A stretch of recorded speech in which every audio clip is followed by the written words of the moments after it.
साथियों नमस्कार, जय हिंद। मैं हूं आपका शिक्षक एवं सारथी ललित व्यास पांडे।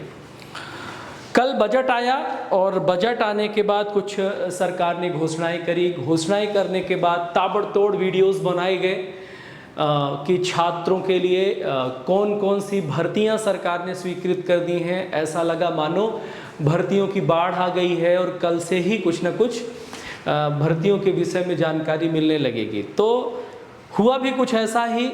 कल बजट सत्र में जिस प्रकार रोजगार के लिए और भर्तियों के लिए बात कही गई, उसी प्रकार आज व्यापम ने अपना शेड्यूल कैलेंडर जारी कर दिया है।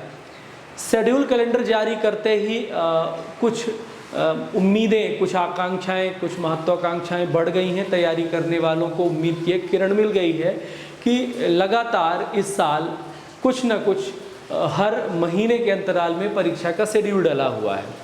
सिलेबस तकरीबन एक जैसा ही होता है, कुछ कुछ विषय अलग होते हैं, भिन्न होते हैं, पर तैयारी करने का ये सही समय है, सटीक समय है। तो गुड न्यूज़ है आप सबके लिए। एक उम्मीद की किरण तो है कि शेड्यूल डाल दिया गया है। पर उस बीच में मैं आपको ये भी बताता चलूँ कि कैलेंडर व्यापम के जो शेड्यूल जारी होते हैं, आम तौर पर उन शेड्यूल को कभी भी वो फॉलो नहीं करता।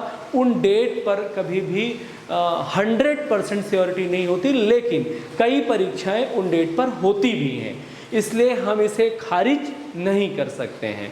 तो आप अपने मोबाइल पर या अपने लैपटॉप पर या अपने डेस्कटॉप पर जब आप इस व्यापम की वेबसाइट में जाएंगे तो ऑलरेडी जो नया नाम है इसका एम्प्लॉयमेंट सिलेक्शन बोर्ड, उसकी वेबसाइट आज आपको ओपन हो जाएगी, मिल जाएगी। और उसमें जाएंगे तो ये कॉर्नर में एग्ज़ाम शेड्यूल है। एग्ज़ाम शेड्यूल में जाएंगे तो आपको 2024 में होने वाली सभी परीक्षाओं का जो शेड्यूल है वो दिख जाएगा, ठीक है। और उसके जो रूल बुक है जो आ जाता है, जो एडवर्टीजमेंट कहलाता है और रूल बुक के साथ आ जाता है, वो फाइनल वैकेंसी होती है।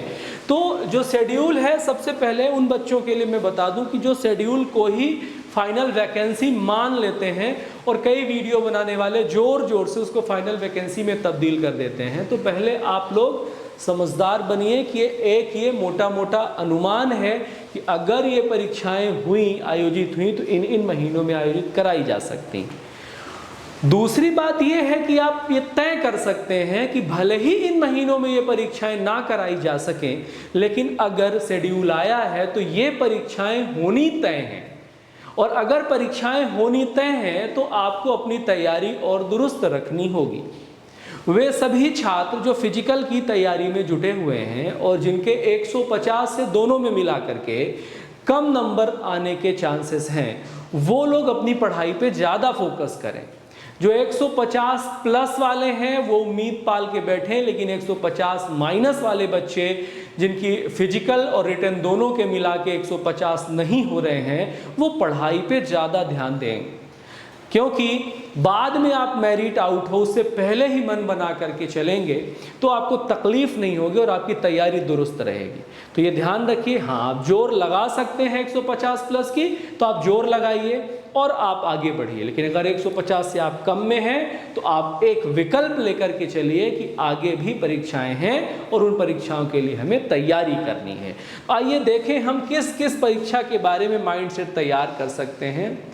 पहला है तो महिला स्वास्थ्यकर्ता प्रशिक्षण केंद्रों में प्रशिक्षण हेतु प्रवेश परीक्षा के लिए है ये, है ना। तो एंट्रेंस एग्जाम है, एंट्रेंस टेस्ट है, इसको जुलाई में ही शेड्यूल किया गया है। प्री नर्सिंग सिलेक्शन टेस्ट, तो ये सब आपके काम का नहीं है, ये आपके काम का है। समूह 3 उपयंत्री एवं समकक्ष पदों की भर्ती हेतु, ये वही है। इसमें इंजीनियर वगैरह भी हैं, जूनियर इंजीनियर, सब इंजीनियर के पद होते हैं, है ना। ग्रुप 3 का इसमें भर्ती होती है। और जैसे पटवारी की भर्ती निकली थी उसमें भी कुछ ये पद थे, उन्हीं टाइप का ये टेस्ट अगस्त 2024 में होने को है। फिर जो टीचर्स के पद हैं, तो मैं आपको एकदम क्लियर कर दूं, इसमें बहुत कन्फ्यूज़न है। टीचर्स के जो पद हैं, जो लोग एलिजिबिलिटी टेस्ट पास कर चुके हैं, ये उनके लिए है, सबके लिए नहीं है। यानी कि जो लोग प्रीलिम्स निकाल चुके हैं ये उनके लिए सिलेक्शन टेस्ट है। पहले भी अगस्त में शेड्यूल था, अभी भी इसका शेड्यूल अगस्त में ही है। जिसमें माध्यमिक शिक्षक का मतलब होता है ग्रेड 2। ये वर्ग 2 के लोग हैं। वर्ग 2 के लोगों के लिए चाहे वो खेल हो, गायन हो, वादन हो, नृत्य हो तथा प्राथमिक शिक्षक, ये भी प्राथमिक शिक्षक क्या होता है? वर्ग 3। प्राथमिक शिक्षक क्या होता है? वर्ग 3, ये ध्यान रखिएगा। तो वर्ग 2 और वर्ग 3 का कौन सा टेस्ट है? ये सिलेक्शन टेस्ट है, फाइनल एलिजिबिलिटी टेस्ट नहीं है, ध्यान रखिएगा। 2 प्रकार के टेस्ट होते हैं, एक एलिजिबिलिटी टेस्ट होता है और एक सिलेक्शन टेस्ट। एलिजिबिलिटी टेस्ट बिल्कुल वैसा ही होता है जैसे प्रीलिम्स होता है, एक बार बच्चों का टेस्ट हुआ, उससे छांटे, फिर उसके बाद उनको मेंस में जाना है। वो मेंस परीक्षा को यहाँ सिलेक्शन टेस्ट कहा जाता है। अब मेंस परीक्षा जब हम लोग बात करते हैं तो मेंस का मतलब ये नहीं होता कि आप सब्जेक्टिव राइटिंग करेंगे। मेंस की परीक्षा का मतलब होता है मुख्य परीक्षा। अब मुख्य परीक्षा लेने का जो पैटर्न है वो सभी प्रकार के विभागों में अलग अलग होता है। तो इस विभाग में यानी कि शिक्षा विभाग में जो मुख्य परीक्षा है वो भी ऑब्जेक्टिव टाइप होगी, बिल्कुल वैसी ही होगी जैसे कि प्रीलिम्स हुआ था। इसका थोड़ा सा सिलेबस अलग रहेगा, तो आपको ये बात ध्यान रखनी है। उसके बाद प्राथमिक शाला पात्रता परीक्षा। अब ये देखिए, प्राथमिक शाला पात्रता परीक्षा एलिजिबिलिटी टेस्ट सितंबर 2024 में। अब आपको ये मानना नहीं है कि आप अगर इसमें सिलेक्ट हो जाते हैं तो आपको जॉब मिल जाएगी, नहीं। ये प्रीलिम्स है, यानी कि ग्रेड 3 वर्ग 3 का ये प्रीलिम्स है, ये ध्यान रखिएगा। वर्ग 3 का ये प्रीलिम्स है। जो लोग एलिजिबिलिटी टेस्ट में पास होंगे, चूंकि बात सितंबर की है तो 2025 में इसकी मुख्य परीक्षा हो सकती है। समूह 1, समूह 3 मेडिकल, सोशल वर्क व अन्य समकक्ष पदों की भर्ती। मेडिकल और सोशल वर्कर, ये ध्यान रखिएगा, इसका रिक्रूटमेंट टेस्ट है, मतलब ये जॉब है। अगर इसमें अपन पास होते हैं तो सीधे जॉब लगेगी। महिला बाल विकास पर्यवेक्षक परीक्षा, जिसकी देखिए, एक होता है महिला पर्यवेक्षक, महिला बाल विकास पर्यवेक्षक, वो एक ही है, ठीक है। तो इसका जो टेस्ट है वो अक्टूबर में होने को शेड्यूल हुआ है। आप लोग इसकी तैयारी भी कंटिन्यू रख सकते हैं।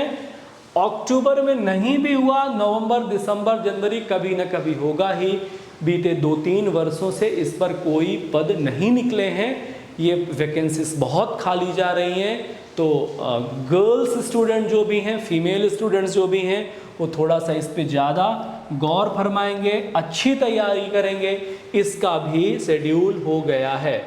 तो आप देख रहे हैं, इन सब का शेड्यूल होने से एक अच्छी चीज़ है कि आप अपना माइंड सेट तैयार कर सकते हैं। उसके बाद है समूह 2, उप समूह 2 स्वच्छता निरीक्षक। ये सब हेल्थ डिपार्टमेंट से रिलेटेड पद हैं जो नवंबर 2024 में जिसका रिक्रूटमेंट टेस्ट होगा। फिर सम परीक्षक की भर्ती है, ये उप समूह 4 सहायक सम परीक्षक की भर्ती है, ये भी नवंबर 2024 में है। फिर सहायक उप निरीक्षक प्रधान आरक्षक चयन परीक्षा, ये ध्यान रखिए, ये क्या है? एएसआई और हेड कांस्टेबल। एएसआई और हेड कांस्टेबल का है। अब ये कैसे होगा, रूल बुक आने के बाद पता चलेगा कि किस प्रकार का ये रेडियो वाला एएसआई है कि नॉर्मल वाला एएसआई है। और प्रधान आरक्षक हेड कांस्टेबल, इसकी परीक्षा होनी है दिसंबर 2024 में। तो ये पुलिस डिपार्टमेंट का हो गया। फिर है वन रक्षक, क्षेत्र रक्षक एवं जेल प्रहरी। इन तीनों की एक साथ परीक्षा होती है ना। और सुनने में आया था कि अब अग्निवीर की तरह वनवीर होंगे, लेकिन अभी इसका ऑफिशियल कोई भी नोटिफिकेशन नहीं आया है। ये जनवरी 2025 में इसका टेस्ट होगा। कुल मिलाकर के आपके सामने इतनी परीक्षाएं हैं। इन परीक्षाओं का माइंडसेट आप तैयार करिए। इन डेट पर परीक्षा हो अथवा ना हो, लेकिन ये परीक्षाएं होनी निश्चित हैं, क्योंकि गवर्नमेंट को भी ठीक से समझ में आ गया है कि अगर हम समय समय पर युवाओं के रोजगार के लिए काम नहीं करेंगे तो सरकार में टिके रह पाना संभव नहीं है।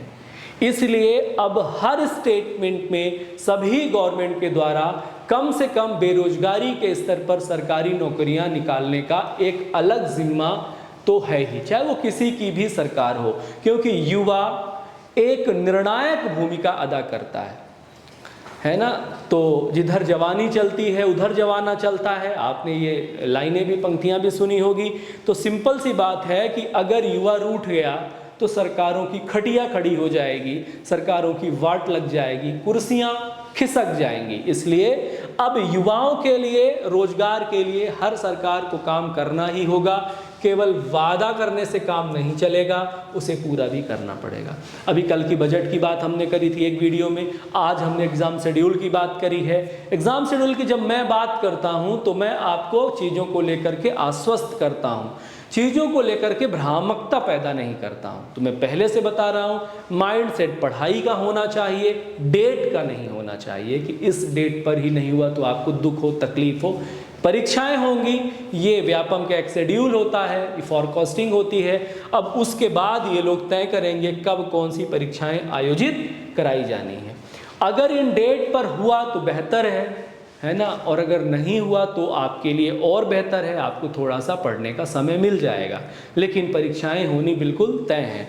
आप लोग एक एक सब्जेक्ट को चुनिए और सब्जेक्ट चुनने के बाद पढ़ाई करने लग जाइए। हम जल्दी एक और वीडियो बनाएंगे जिसमें हम क्लासेस की रूपरेखा, ऑनलाइन क्लास हम लोग कैसे लेने वाले हैं, कौन से विषय का क्या टाइमिंग रहने वाला है, किस एग्ज़ाम को हम लोग फोकस करने वाले हैं, उसकी हम लोग बातचीत करेंगे। और आप लोग पढ़ते रहिए, ख्याल रखिए अपना। मिलते हैं फिर अगले किसी इन्फॉर्मेटिव वीडियो के साथ, तब तक आप खूब पढ़ाई करिए। बहुत बहुत धन्यवाद, शुक्रिया।